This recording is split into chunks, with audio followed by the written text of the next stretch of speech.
शुद्ध भावाने, भगवत प्रेमाने, भक्तीने भगवंताचं चिंतन करत राहा आणि दुसऱ्या लोकांना सुद्धा उभं करा.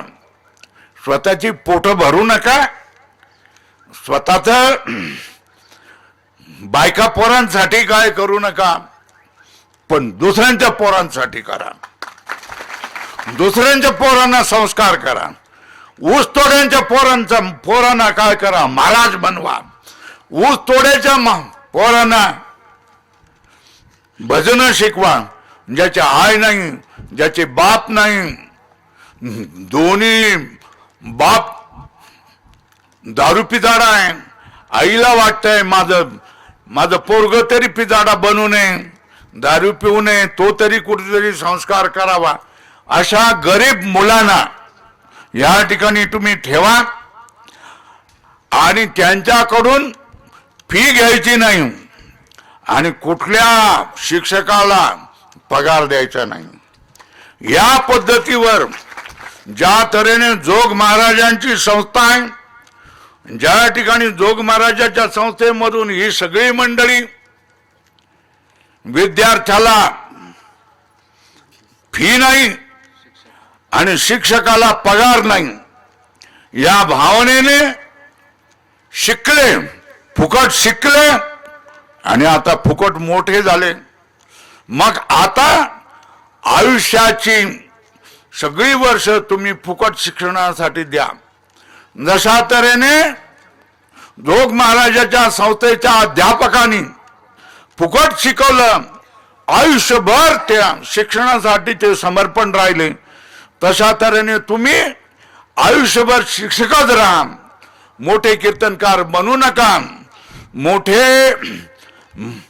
मोठी मानाची स्थळं घेऊ नका. कुठल्या संस्थेमध्ये जाऊ नका. कुठल्या संस्थेचे तुम्ही गडकरी किंवा मटकरी किंवा आणखी काही तुम्ही बनू नका. इथेच तुम्हाला मी मटकरी बनवतो. इथेच तुम्हाला मी गडकरी बनवतो. इथेच तुम्हाला मी महंत बनवतो. इथून हालू नका. तुमचं हे वैभव, विद्यार्थी हे तुमचं वैभव आहे. हे वैभव पावसामध्ये भिजू नये, उन्हाळ्यामध्ये करपू नये म्हणून त्यांच्या बापाने इथे मेहनत केलेली आहे. त्यांच्या बापाने इथे कॉन्क्रीट केलेलं आहे. त्यांच्या बापाने इथे काय केलेलं आहे, प्लास्टर केलेलं आहे. मुलांच्या आई बापांनी पैसे दिलेले आहेत. त्या सगळ्यांची नावं इथे लावलेली आहेत. बघून घ्या तुम्ही सगळ्यांची. आणि हे हॉल जो बनलेला आहे हा सगळ्या लोकांच्या सहकार्याने बनलेला आहे. आम्ही त्याला काय दिलेलं नाही, भक्तांनी दिलेलं आहे, लोकांनी दिलेलं आहे. आपल्या पोरं मोठी झाली पाहिजेत, आपली पोरं चांगली झाली पाहिजेत, आपली पोरं देव झाले पाहिजेत, भक्त झाले पाहिजेत म्हणून त्यांनी हा हॉल बनवलेला आहे.